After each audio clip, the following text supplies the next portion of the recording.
मेला यह पृथ्वी का सबसे महा उत्सव माना जाता है। यह मेला नहीं, यह आस्था, परंपरा और श्रद्धा का प्रतीक है। आज हमारे साथ जुड़े हुए हैं अघोर संप्रदाय के अघोरी शिवेंद्र नाथ, जो हमारे साथ जुड़े रहेंगे और आपको बताएंगे एक महाकुंभ के विषय में। आइए चलिए चर्चा करते हैं और बातें करते हैं। तो नाथ जी, आपका स्वागत है हमारे पॉडकास्ट में। जय माता दी। तो बताइए कि महाकुंभ क्या है और यह धार्मिक चीज़ों में क्यों बहुत बड़ा माना जाता है।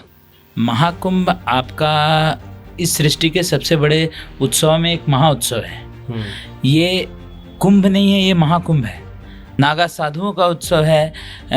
वैदिक संप्रदाय से, तांत्रिक संप्रदाय से लेकर के मूल निवासियों तक का आपका वो जो है वो महाउत्सव कहलाता है। और आपका सबसे बड़ा चीज़ है कि इसमें अखाड़ों का स्नान होता है। जो आर्यगुरु शंकराचार्य ने 12.5 घराना बनाया था, वो किन्नर संप्रदाय के कारण वो 13 अखाड़ा हो। और नाथ जी, ये बताइए कि महाकुंभ का शुरुआत कब हुआ था। महाकुंभ का शुरुआत आपका सतयुग में, जब आपका समुद्र मंथन हुआ था। सतयुग में? ये सतयुग की बात है। हाँ, ये सतयुग की कहानी है।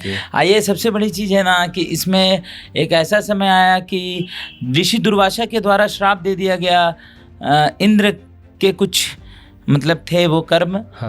उन्होंने उनके पुष्प का अपमान कर दिया था, तो उन्होंने श्राप दे दिया था कि आज से आप लोग श्री विहीन हो जाइएगा। श्री सिर्फ लक्ष्मी नहीं होती हैं। श्री मतलब ऐश्वर्य, सारे ऐश्वर्य से वो लोग विहीन हो गए थे। तो उसके बाद नारद ऋषि ने और नारायण ने मिलकर के आपका समुद्र मंथन का जो है वो इस चीज़ को उन्होंने देवता और दानव के बीच में इस बात के संवाद को रखा था। हाँ, तब से जाके अभी तक फिर ये सिलसिला चलता आ रहा है। 16 अलंकार निकले थे। सर्वप्रथम आपका हलाहल का निकला था। तो इसीलिए ये भी बताता है, मनुष्यों को भी ये बताया जाता है कि अपने मस्तिष्क का जो है वो मंथन करते रहिए। अपने में नकारात्मक भाव का प्रादुर्भाव को कम रखिए, सकारात्मक ऊर्जा का प्रादुर्भाव को आप रखिए। तो सकारात्मक ऊर्जा का प्रभाव ही जो है आपका समझिए अमृत है। तो उस अमृत का ही अपने अंदर से जो है नकारात्मक को निकालना, अपने से नकारात्मक ऊर्जा या फिर आपके मन में जो गलत सोच आ रही है, गलत भावनाएं आ रही हैं, उसको हटाना है। सद भावना को अपनाना है। वही अपना अमृत मंथन हुआ। हर प्राणी में ये होना चाहिए। बिल्कुल सही बोला आपने। तो इसी को आपको कहा गया समुद्र मंथन। उसके बाद से आपका समुद्र का जो अमृत था वो जो 4 जगह पे छलके, तो उसके बाद से आपका वहाँ पर कुंभ का आयोजन हो रहा है। उसमें अच्छे सन्यासी स्नान करते हैं, साधु स्नान करते हैं, वैष्णव स्नान करते हैं, समाज के लोग स्नान करते हैं और अपने पापों को मुक्ति पाते हैं। हाँ, और साथ में ये भी है कि अपने मन में थोड़ा सा नकारात्मक ऊर्जा, कुछ तरह के जो वैसे सोच होते हैं, वो माँ गंगा की कृपा से, उनका कृपा भी होता है माँ गंगा का, कि आदमी उस चीज़ में थोड़ा से नॉर्मल हो जाते हैं। इस चीज़ पे भी आगे हम बात करें। तो नाथ जी, अब आगे बताइए कि महाकुंभ को दुनिया का सबसे बड़ा दर्जा क्यों दिया गया है।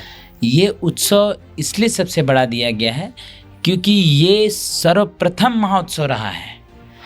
आपका संसार में सबसे पहला उत्सव यही था।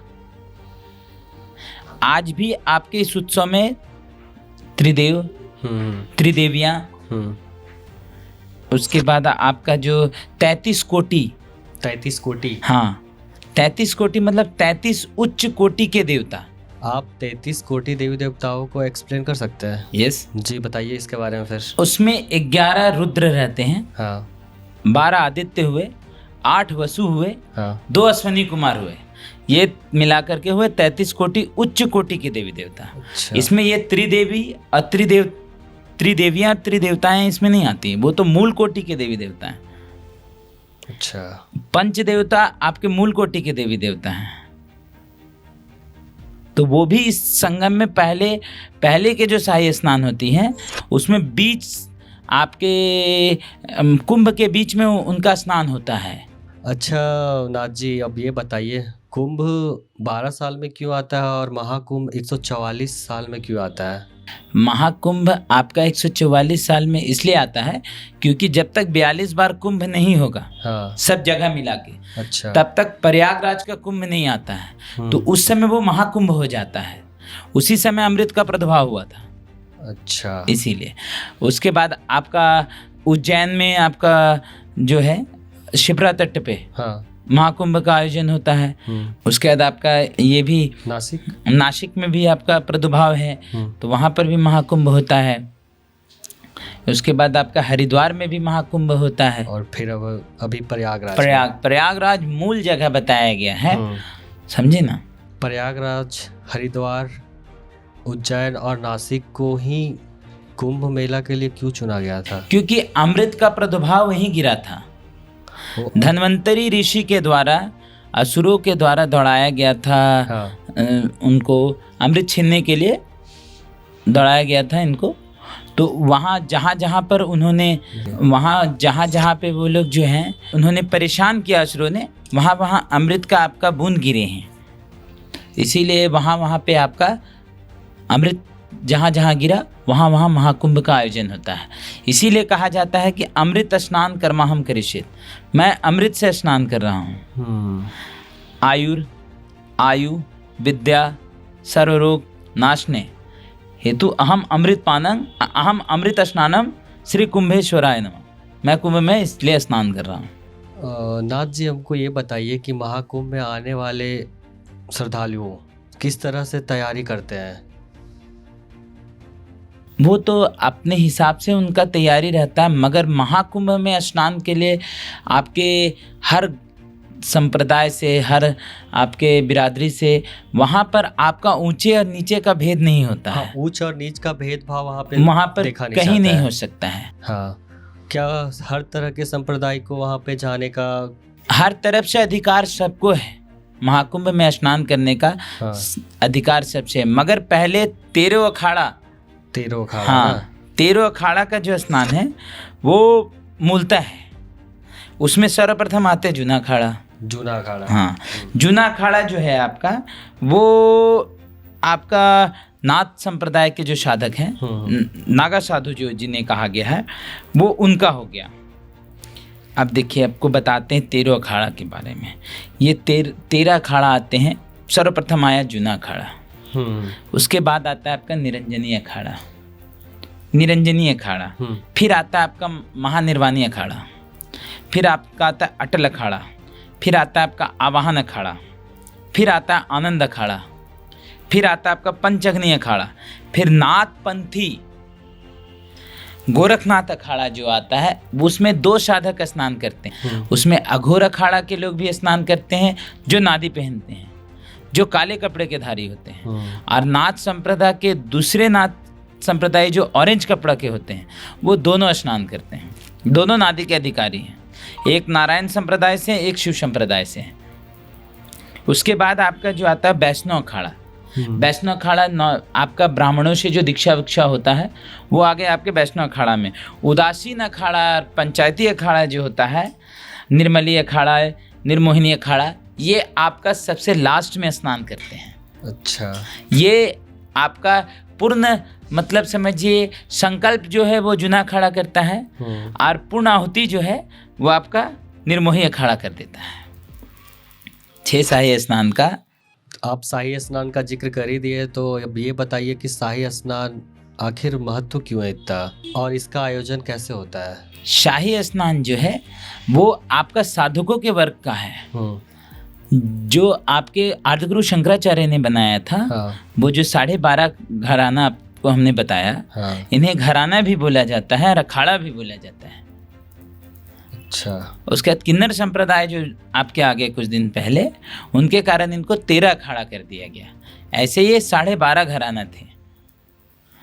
निर्मोहिनी अखाड़ा जो था वो आधा अखाड़ा में आते थे, क्योंकि उसमें बहुत कम लोग जुड़ते थे। तो उसके बाद ही उसको पूर्ण करने के लिए ही आपका किन्नरों को दे दिया गया वो जगह, कि किन्नर अखाड़ा हो गया। अच्छा। निर्मोहिनी अखाड़ा जो है वही आपका किन्नरों का अखाड़ा भी है। इनको शाही स्नान इसलिए बोला जाता है क्योंकि जैसे शुरुआत होता है आपका कुंभ का, वो पूर्णिमा से हो या अमावस्या से हो, ऐसे आपका वो पूर्णिमा से ही शुरू होता है या तो फिर मकर संक्रांति से ही शुरू होता है। अच्छा। पूर्ण जो है वो मकर संक्रांति जब तक पड़ती है, या तो उस समय स्नान होगी या तो पूर्णिमा होगी, तो उस समय से पहला स्नान शाही स्नान माना जाएगा। उसमें सारे अखाड़े के जो हैं वो स्नान करते हैं। उस समय आपके अखाड़े वाले जो हैं वो हाथी से, रथ से अपना अखाड़ा को संबोधन करते हैं वो। अच्छा नाथ जी, बताइए कि वहाँ बहुत सारे साधु संत रहते हैं, तो वो लोग की भूमिका क्या रहती है वहाँ पे? एक से एक साधु संत देखने को मिलते हैं वहाँ पे, वो लोग की क्या क्या भूमिका होती है वहाँ? आपका हर साधक का हर तरह का भूमिका रहता है। आपका नाथ संप्रदाय से जो नागा साधु जो आपके जाते हैं, वो नागा साधु का अपना अलग संप्रदाय होता है, अलग महत्व है उनका। वो आपसे जल्दी मिलना नहीं चाहते हैं। अच्छा। आप उन्हें परेशान कीजिएगा तो वो फिर आप दंडाधिकारी बनेंगे उनके। हाँ, ऐसा मैंने एक क्लिप में भी देखा था, कोई मीडिया वाला गया था तो उसको वो चूटे से मारेंगे। हाँ, चूटा। वो अपने आप को सिद्ध करने आए हैं वहाँ। आप उन्हें परेशान कीजिएगा। सही बात है। तो आपको वहाँ परेशान करने की जगह नहीं है। वो अपना जब कर रहे हैं तब कर रहे हैं। आप जा करके उनके पास कैमरा लेके उनको परेशान कीजिएगा तो वो आप तो दंड के अधिकारी बनेंगे। उसके बाद आपको सर्वप्रथम, आप कभी भी महाकुंभ जाएं तो कोई भी साधु को कृपया कर परेशान ना करें। ये मेरा नम्र निवेदन है आप लोग से। बिल्कुल। क्योंकि उसके बाद आप दंड के अधिकारी बनेंगे ही बनेंगे। कौन साधक आया है, बहुत मुश्किल से उनको समय मिलता है क्योंकि वो कभी स्नान नहीं करते हैं। हाँ। जो नागा साधु हैं आपके, वो कभी स्नान नहीं करते कुंभ और महाकुंभ के अलावा। तो 12 साल में एक बार स्नान करते हैं? 12 साल में एक बार स्नान करते हैं। उनका स्नान चिता का भस्म है। अच्छा। वो वही स्नान करते हैं। में ही स्नान हाँ, करते हैं। पर डे का जो स्नान है वो चिता स्नान है। और उसके बाद वो कुंभ में ही जाएंगे और स्नान करेंगे। और सबसे रोचक बात आपको मैं बताता हूँ कि जो ये नागा साधु का दीक्षा भी होता है, ये कुंभ और महाकुंभ में ही होता है। ये तो बहुत।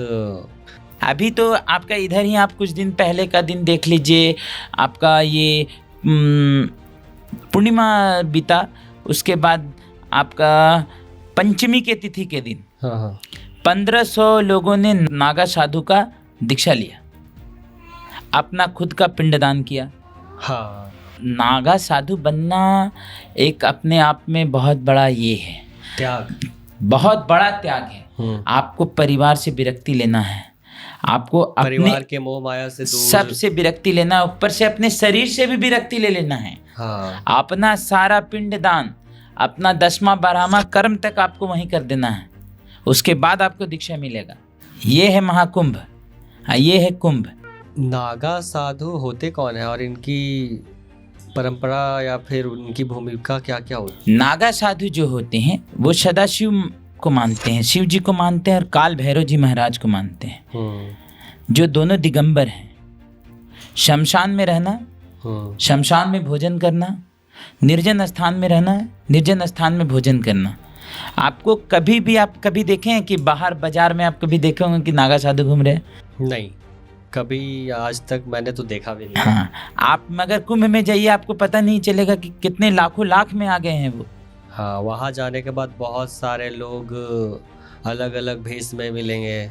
हर अपने अपने तरह से अपने अपने अखाड़ा से आते हैं। वो किसी को दिखाने नहीं आए हैं, वो अपना साधना को पूर्ण करने के लिए उस जगह पे पहुंचे हैं।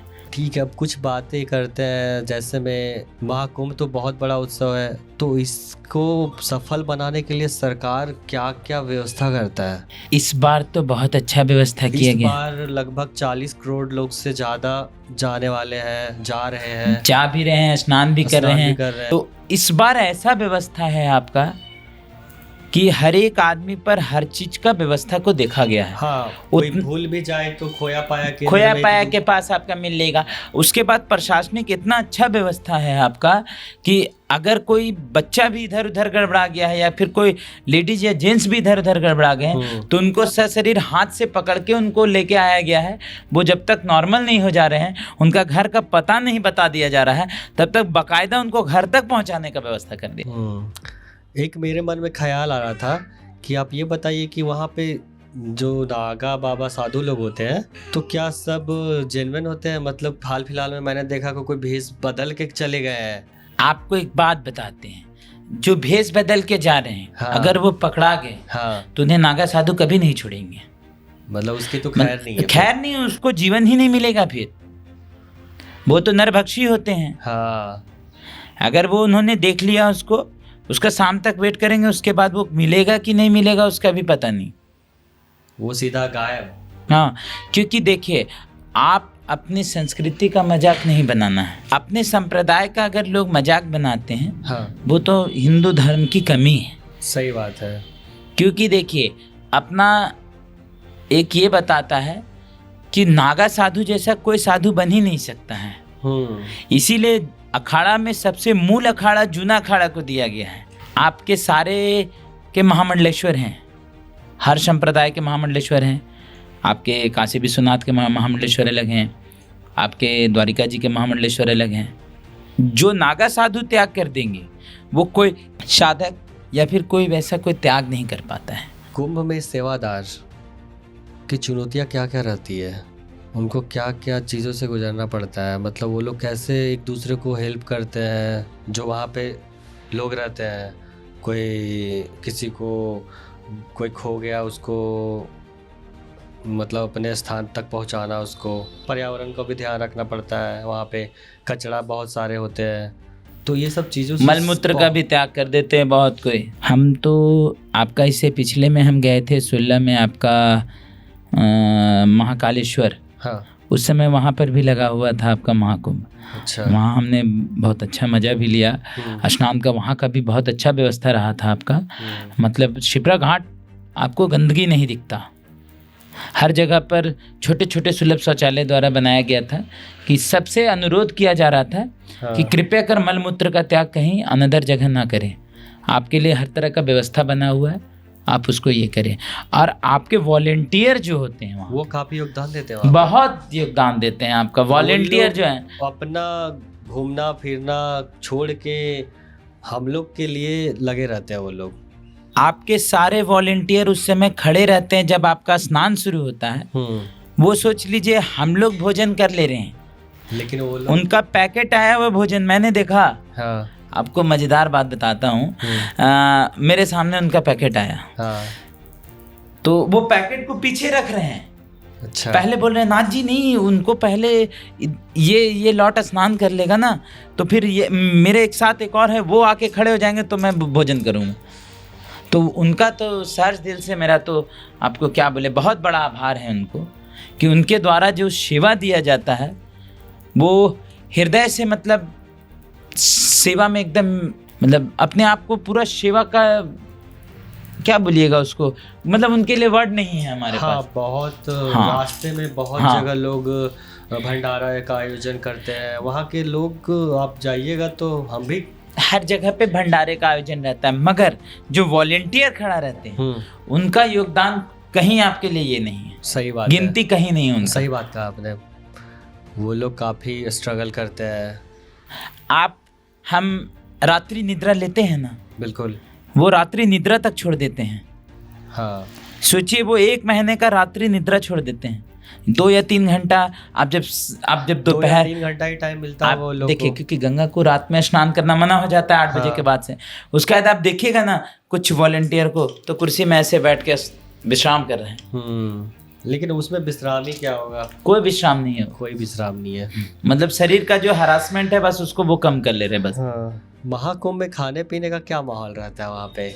आपका भंडारा भी चलता है। हाँ, आप भंडारे का भी भोग खा सकते हैं। हाँ, उसके बाद आप अपने इच्छा अनुसार। क्योंकि देखिए भंडारे का भोग जो है वो आपको सुबह से लेकर शाम तक मिल जाएगा। हाँ। रात्रि में आपको भंडारे का भोग नहीं मिलेगा। महाकुंभ में रात्रि में भंडारे का आयोजन बहुत कम है। अच्छा। आपको स्नान के बाद 8 बजे से आपका भंडारे का चीज शुरू हो जाता है। नहीं, 1-2 जगह मारवाड़ी लोग जो हैं वो रात्रि भंडारा भी करते हैं, 1-2 जगह। अच्छा। अब बाकी आप भोजन जो है वो क्रय भी कर सकते हैं, विक्रय करने वाले बहुत हैं, आप उनसे क्रय करके भोजन कर सकते हैं। क्या महाकुंभ धार्मिक आयोजन है या फिर उत्सव? महोत्सव है ये, आयोजन नहीं है, ये महाउत्सव है। हाँ, ये उत्सव नहीं महाउत्सव। महोत्सव है, मतलब ये पूरे अचल सृष्टि का सबसे बड़ा महोत्सव है आपका महाकुंभ। कुंभ नहीं, महाकुंभ। महाकुंभ। 144 साल के बाद आपको प्योर वैष्णव भोजन मिलेगा हर तरफ। आपको भी पूरा प्रयागराज जो है, कितनों तंत्र के लोग जाते हैं, कितनों आपके तामसिक लोग जाते हैं, मगर वहाँ जाके वैष्णव हो जाते हैं वो। आस्था और महाउत्सव का बहुत बड़ा संगम है ये। सबसे बड़ा श्रद्धा। हाँ। आस्था और श्रद्धा का महोत्सव है ये। हाँ। पूर्ण महोत्सव है बोलिए। बहुत बड़ा संगम है। आपने बताया था कि नागा साधु बहुत सारे तरह की साधनाएं करते हैं, आप बता सकते हैं किस किस तरह की साधनाएं करते हैं? उस समय मूल तरह की साधना चलती है आपका। उस समय बहुत साधु जो हैं, जो देवी साधक हैं, वो 10 महाविद्या की साधना करते हैं। और नागा साधु जो मूल हैं वो आपके मेन श्री काल भैरव जी महाराज, जैसा मैंने आपको पहले बताया था। हाँ। मगर इस समय वो धुनी अघोर की साधना करते हैं। क्या रिपीट करिएगा फिर से? धुनी अघोर की साधना करते हैं। धुनी अघोर? हाँ, धुनी मतलब हो गया आपका, या तो चिते लकड़ी को हम लोग चिता लकड़ी नहीं बोलते हैं, महाकाल लकड़ी बोलते हैं। हाँ, महाकाल लकड़ी में जला करके साधना होती है, या तो नॉर्मल लकड़ी में भी साधना होती है, जो गुरु गोरखनाथ जी के कुल से चलते आ रहा है। अच्छा। उसमें घी की आहुति पड़ती है, शुद्ध घी की आहुति, बेलपत्र की हवन की आहुति पड़ती है, श्री साधना भी होती है, तांत्रिक साधनाएं भी होती हैं। रात्रि में अघोर साधक जो हैं वो आपका शव साधना भी करते हैं उस समय। शव साधना? ये आपका, ये सब काफी डरावना नहीं होता है क्या? होता है, ये मैं आपको दूसरे टॉपिक में बताऊंगा इसके बारे में। तो सबसे बड़ा चीज़ है कि अभी की जो साधकों की जो साधना होती है वो आपका हर तरफ से कोई तरह का पुरस्चरण भी करने आते हैं कुछ साधक। हाँ। पुरस्चरण हो गया कि मतलब जो तरह का मंत्र जप कर रहे थे, उस मंत्र का जप करने के बाद उनका हवन दे के आहुति करके, ये इसीलिए मैंने न बोला आपको, आप लोग से अनुरोध है किसी भी साधक को डिस्टर्ब ना करें। परेशान करने से आप उसका खामियाजा खुद भुगतोगे। हाँ, क्योंकि देखिए वो आपका किस रूप में बैठे हुए हैं। हाँ। वो बाहर थाली रख देते हैं, आपको जो दक्षिणा देना है दे दो, दर्शन कर लो। नागा साधुओं की दर्शन ही बहुत बड़ी चीज़ है। वो बाहर अपना उनका रहता है। हाँ। वो उनका जो है वो अपने लिए नहीं रखते वो। हाँ।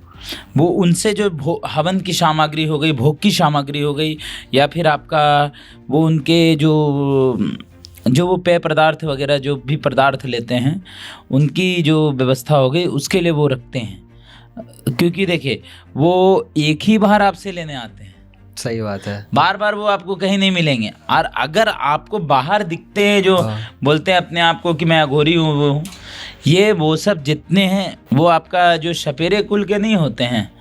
आजकल तो सांप मारना आप जान रहे हैं, तो वो वही सब सपेरे लोग जो हैं आजकल बाबा बन गए हैं। एक समय में मेरी भेंट हुई थी एक साधक से, आपको मैं 2016 की बात बता रहा हूँ। अब बहुत रोमांचक बात है।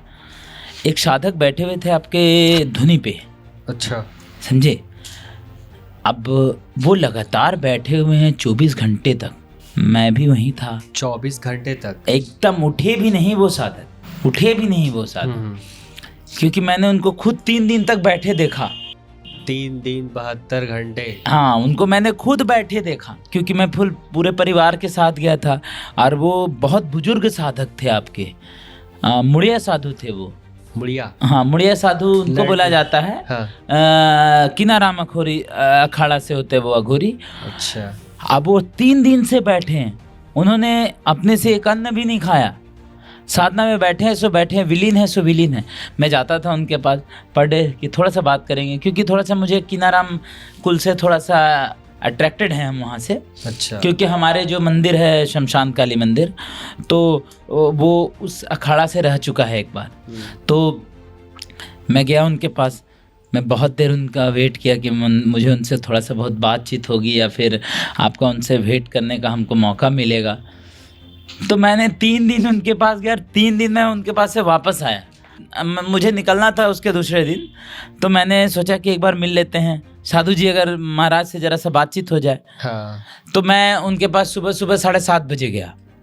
7:30 बजे गया, मैंने उनसे बोला नाथ जी, उन्होंने कोई जवाब नहीं दिया। हमने बोला डिस्टर्ब नहीं करना चाहिए, कोई भी साधक साधना में मैं उन्हें डिस्टर्ब करना नहीं चाहता। हाँ। मैंने 5 मिनट बैठा, अपने मंत्र का जप किया, वो अचानक से उठ गए। उन्होंने बोला क्या बेटा 4 दिन से तुम आ रहे हो? आप रोज जा रहे थे, रोज आ रहे उनकी थे। नेत्र बंद थी। हाँ, फिर भी उनको पता वो है सब उनको कुछ? पता है। अब वो बोल रहे हैं बेटा तुम 4 दिन से आ रहे हो, 4 दिन से जा रहे हो। अब उनको क्या इच्छा हो गई कि तुम क्या खाओगे सो बताओ। अब हम बोले कि क्या, ये तो महोदय 4 दिन से खुद बैठे हुए हैं, हाँ। अब ये हमें क्या खिलाएंगे? सही बात है। तो हमने बोला नाथ जी आपकी कृपा दृष्टि हुई, मुझे आशीर्वाद दीजिए, वही बहुत बड़ा चीज है। हाँ। समझे ना? अब उस पर क्या हो गया, उन्होंने बोल दिया मुझे ये करके कि सुबह का नाश्ता क्या करते हो? हमले नाथ जी हम लोग तो मतलब जो नॉर्मल नाश्ता होता है वो करते हैं। हाँ। तो उन्होंने क्या बोला, जलेबी खाओगे गरम गरम? ओके। हम खुद सोच रहे हैं कि वो हमें गरम गरम जलेबी कहाँ से खिलाएंगे। अब वो महाराज जो हैं वो अपनी झोली को खोले और 1 दोना गरम गरम जलेबी निकाल के रख दिए। जो व्यक्ति 4 दिन से हिला नहीं, वो लोग अपना तपस्या में विलीन रहते, विलीन। सोच लीजिए उन्होंने अपने झोले से एकदम गरम गरम, जो बोला जाता है ना हाँ। कि भट्टे से निकला हुआ जलेबी जिसे बोलते, एकदम हाथ से छू नहीं सकेगा, वो जलेबी उन्होंने निकाला। हाँ। कचौड़ी निकाला और सब्जी निकाला। बोला बेटा आधा तुम खाएंगे आधा हम खाएंगे। हाँ, वो लोग अपना तपस्या में काफी विलीन रहते हैं। दोनों ने भोजन किया, मैंने आशीर्वाद लिया। उन्होंने एक चुटकी भस्म उतारा और माथे पर रगड़ा, बोला तेरा जग कल्याण हो। और फिर मैंने वहां से निकल लिया। तो मैं साधकों को सच सच नमन करता हूँ, वैसे साधकों को। इसीलिए मैं आपको बताया ना कि नाथ संप्रदाय के साधक, मुड़िया साधक, उसके बाद आपके कोई भी अघोर संप्रदाय के साधक, कृपया कर नम्र निवेदन है कि उनकी साधना में कोई तरह का डिस्टरबेंस कृपया कर ना करें। क्योंकि देखिए वो कितने वर्ष के बाद निकले अपने साधना को पूर्ण करने के लिए। बिल्कुल। वो अपने लिए नहीं कर रहे हैं, उन्होंने तो अपना खुद का पिंडदान कर दिया। हाँ, वो लोग तो खुद को त्याग दिया है। अपने जग कल्याण के लिए उन्होंने साधना शुरू किया ना। तो उन पे हमें उन पर अड़ंगा बनना शोभनीय नहीं है। सही बात है। ठीक है नाथ जी, आप ये बात हो ही रही है साधकों की बात, तो आपको एक्सपीरियंस साधकों के विषय में ही है कि कुछ और? एक आपको मैं बताता हूँ। हाँ। मेरी मूल दीक्षा हुई है कामाख्या से, तो कामाख्या की एक बात बताता हूँ। हमारी दीक्षा वहीं से हुई थी, तो हमारी गुरु माँ हमेशा जाती थी। अच्छा। और हमारी उम्र उस समय 18 बरस की थी। अभी मैं 32 बरस का हूँ। जब आप 18 साल के थे? अभी मैं 32 बरस का हूँ। अच्छा। 18 बरस की मेरी जब उम्र थी, हाँ। तो मेरी गुरु माँ मुझे हाथ पकड़ के ले गई थी मयूं। वहाँ अच्छे लोग नहीं जा सकते, क्योंकि वहाँ त्रिराज है, स्त्री राज है। तो वहाँ का मेरा एक एक्सपीरियंस है, आपको मैं बताता हूँ। एक भैरवी माँ है। हाँ। वो 350 साल की, मगर आज भी आपको वो 35 बरस की दिखती हैं। 350 वर्ष? हाँ, आज भी वो 35 बरस की दिखती हैं। अभी भी वो जिंदा है? हाँ। ये तो बहुत सोचने वाली बात है। ये साधकों वाली बात है, ये सोचने और इसकी बात नहीं, ये साधकों वाली बात है। उन्होंने 9 यौवन चिर संपन्ना की साधना की थी। वो यौवन रूप में ही रहती हैं। क्योंकि मैंने अपनी गुरु माँ से पूछा था, तो उन्होंने बताया कि उनके गुरु माँ जो थी वो इनसे दीक्षा ली थी, मेरी गुरु माँ उनसे दीक्षा ली थी, मेरी दादी गुरु माँ दीक्षा ली, मेरी परिदादी गुरु माँ दीक्षा ली उनसे। मतलब उनसे 5 पुश्त पहले से दीक्षा लेते आ रहा था। अब उनका कुछ स्वास्थ्य ठीक नहीं रह रहा है। तो आपने रिसेंटली कब मिला है उनसे? मैंने रिसेंटली उनसे 2022 में मिला है। 3 साल हो चुके हैं। हाँ, कोविड के बाद मैंने उनसे नहीं मिला, मगर अभी भी हैं वो। अभी भी है। हाँ, माँ को अपने हाथ से भोग बना के देती हैं, वो किसी को छूने नहीं देती। तो ये उनका एज के पीछे रहस्य क्या है? देखिए, हम लोग तो एग्जैक्ट एज नहीं बता सकते हैं, वो हमने कुल के हिसाब से जो दीक्षा लिया ना उन्होंने, हाँ। तो उस हिसाब से मैं एज बता रहा हूँ। काफी चौंकाने वाली बात है। हाँ। नाथ जी, हमको ये बताइए कि महाकुंभ और गंगा का संबंध क्या है? क्योंकि पहला जो अमृत का जो बूंद गिरा था, हाँ वो आपका माँ गंगा को ही मिला था। हाँ पहली अधिकार जो ली थी वो माँ गंगा ही ली थी।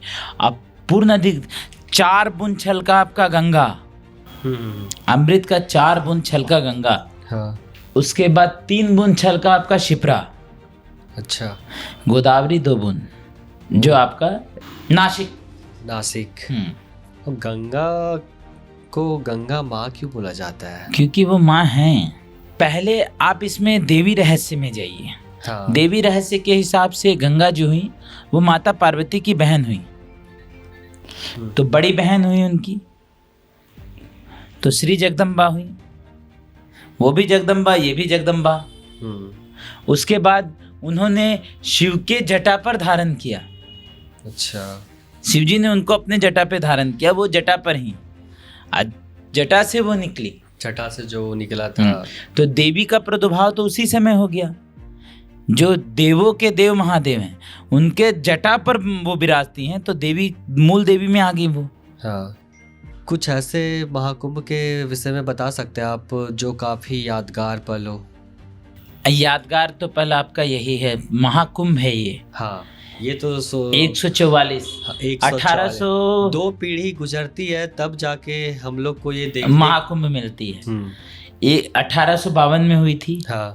अभी 2025 में हो रही है। 1852 या फिर 53, यही कुछ। हाँ, 52-53 ही है। हाँ।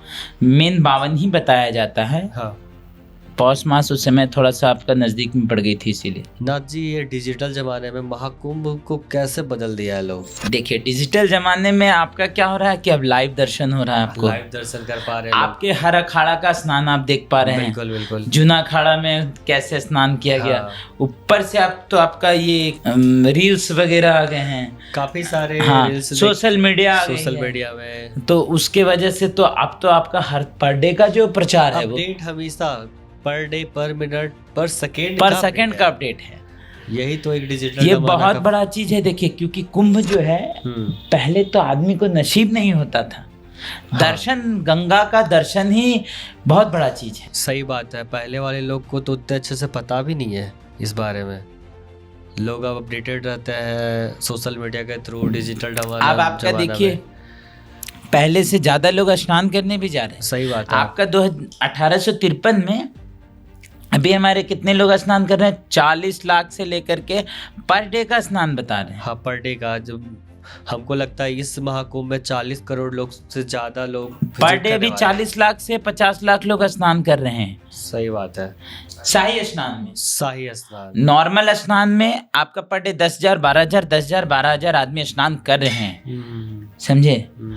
और आप यही चीज चल गई 1852 में। हमारे पूर्वज को पता नहीं, इस बारे में मालूम भी होगा। मालूम तो सबको पता चल जाता था, मगर क्या था ना आपका कि सबसे बड़ा चीज था, आदमी में डर था। हाँ, डर कि कुंभ चले जाएंगे, आएंगे कि नहीं आएंगे। अब तो लोग बहुत कोई पति पत्नी जाते थे और उसके बाद बेटा लोग रो के विदा करते थे कि पता नहीं अब क्या पता माता पिता जी का दर्शन होगा कि नहीं होगा। उस समय बुजुर्ग लोग ही जाते थे महाकुंभ।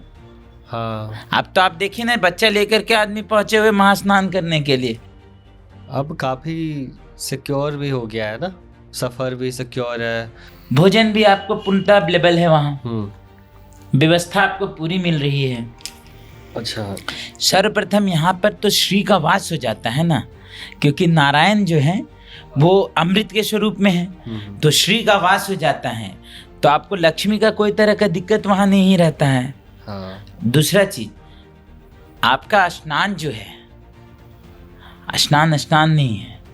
उस समय आदमी श्रद्धा भाव से घुसता है। सही बात कि है। मैंने स्नान किया, मैंने महाकुंभ का स्नान किया, मेरे सारे पाप रोग मिट गए। लेकिन जो मन से स्नान, आप जो टॉपिक पे जा रहे हैं मैं उस पे बताता हूँ। देखिए, जब तक आत्म शुद्धि मन शुद्धि नहीं होगी तब तक आप गंगा जी चले जाइए, गंगा सागर चले जाइए। सही बात है। मन में छल है कि कल उनसे जाकर के उधार का पैसा वापस लेना है, उनसे जाकर के आपका ब्याज खाना है, उसका जाकर के कल उसका मर्डर कर देना है, कल जाके उसका कुछ कर देना है, और उसके बाद बोलेंगे हम कुंभ स्नान कर रहे हैं। कोई फायदा नहीं है। वो महाकुंभ तो बहुत बड़ा महोत्सव है। यहाँ से बहुत फॉरेन लोग, मीन्स विदेशी लोग भी आते हैं। वो लोग इस महाकुंभ को किस नजरिए से देखते हैं? देखिए, महाकुंभ में बहुत सारे विदेशी साधक भी आते हैं। हाँ, क्योंकि अब हम लोग का सौभाग्य है कि आपके बाहर के लोग भी साधक बनने लग गए हैं। हाँ। अभी कुछ दिन पहले का आपको आया होगा, जो परशुराम जी के स्वरूप दिख रहे थे एक साधक, तो वो सोचिए, वो साधक जो थे वो आपके ऑस्ट्रेलिया या नहीं लंदन के थे, इंग्लैंड के थे, ऑस्ट्रेलिया के थे। ऑस्ट्रेलिया के थे। हाँ, ऑस्ट्रेलिया के साधक सोचिए वो पहुँचे। अब वो दिखा रहे हैं कि देखिए मैं तो परशुराम हूँ। हाँ, और उनका हाइट लगभग 7 फीट 7 फीट है। 7 फीट 2 इंच है उनका हाइट। हाँ। तो सोचिए अब जो है उधर, देखिए पहले के लोग ना बदमाशी करते थे उन लोग के साथ। हाँ। अब बदमाशी नहीं कर पाते ना। आप कहीं तरह से आप किसी के साथ बदमाशी नहीं कर सकते, कोई छेड़खानी नहीं कर सकते हैं। अब आराम से जाते हैं लोग, अच्छे अच्छे फोटो खिंचाती हैं। लेकिन एक बात तो है, महाकुंभ इतना भीड़ में भी लोग एक दूसरे से ईर्ष्या भाव नहीं रखते वहाँ पे नहीं कि इसको छल कपट करना, वो करना है। सब लोग अपना देखने जाते हैं, घूमने जाते हैं, अपना शाही स्नान करने जाते हैं। वस्त्र करते बदलते समय आदमी एक दूसरे को नहीं देखता। दूसरे को चोट पहुंचाने की भावना तक नहीं रखते वहाँ पे। एक दूसरे की मदद करते रहते हैं लोग वहाँ पे। ये बात आपकी सही है। नाथ जी, इस महाकुंभ को आने वाले समय में आप किस तरह से देखेंगे? कहाँ, किस तरह से आप देखना चाहोगे?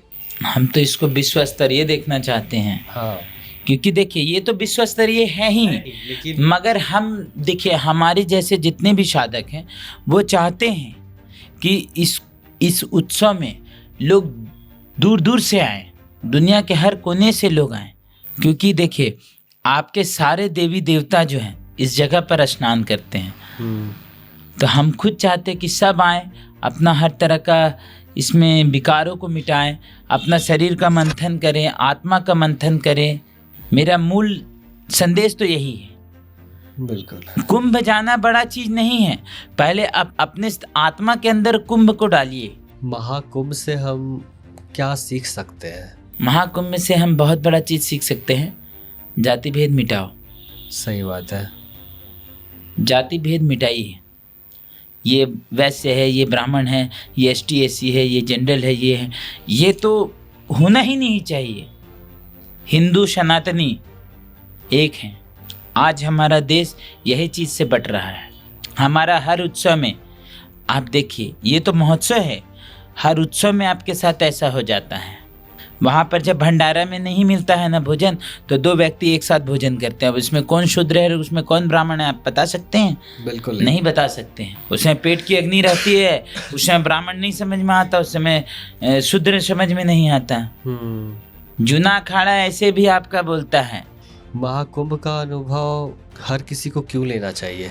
आत्मशोधन के लिए, शरीर शोधन के लिए, श्री शोधन के लिए, और आपसी औपचारिकता जो होती है, व्यक्तित्व की जो भावना होती है, उसका सबसे मूल उदाहरण आपका महाकुंभ है। महाकुंभ जो है अपने आप में आपको एक तरह से बताता है कि आप इस चीज को समझिए, सांसारिक जीवन को भी ऐसे ही चलाना है। नाथ जी, आज तो हम लोग मिलकर महाकुंभ के विषय में काफ़ी चर्चा की है। आप इसको बहुत अच्छे तरह से एक्सप्लेन किए। जाते जाते ये भी बता दीजिए कि आप महाकुंभ को लेकर आप क्या संदेश देना चाहते हो लोगों को? कुंभ की यात्रा जरूर करें, ये जीवन का मूल अनुभव भी है। उसके बाद आपका सर्वप्रथम जो है, ये आपके आदर्शों पर भी अनुभव है, श्रद्धा पर भी अनुभव है, आस्था पर भी अनुभव है। माँ गंगा का आप पर पूरा आशीर्वाद कृपा बना रहे उस चीज के लिए। तो बहुत सुंदर संदेश दिया आपने नाथ जी। तो दोस्तों, यह था हमारा खास पॉडकास्ट नाथ जी के साथ। नाथ जी, आपसे बात करके बहुत अच्छा लगा। आपका बहुत बहुत शुक्रिया। जय माँ। तो मिलते हैं अगले एपिसोड में 10 महाविद्या साधनाओं के साथ। तब तक के लिए जय गंगा मैया।